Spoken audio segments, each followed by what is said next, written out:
Indian opinion എന്ന പത്രം ദക്ഷിണാഫ്രിക്കയിൽ ഗാന്ധിജി സ്ഥാപിച്ചത് ഏതു വർഷമാണ്? ഉത്തരം 1903.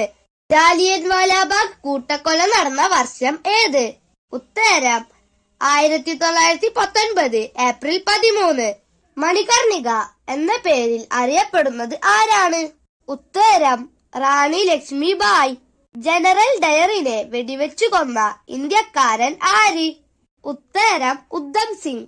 ഇന്ത്യൻ പീനൽ കോഡിന്റെ ശില്പി എന്നറിയപ്പെടുന്നത് ആരാണ്?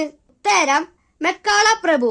ബ്രിട്ടീഷ് ഭരണത്തിന് ഇന്ത്യയിൽ അടിത്തറയിട്ട യുദ്ധം ഏതാണ്? ഉത്തരം പ്ലാസി യുദ്ധം. നേതാജി എന്നറിയപ്പെട്ടിരുന്ന സ്വാതന്ത്ര്യ സമര സേനാനി ആരാണ്? ഉത്തരം സുഭാഷ് ചന്ദ്രബോസ്. സിക്കിം ഗാന്ധി എന്നറിയപ്പെടുന്ന സ്വാതന്ത്ര്യ സമര സേനാനി ആര്? ഉത്തരം ത്രിലോചൻ പൊക്രേൽ.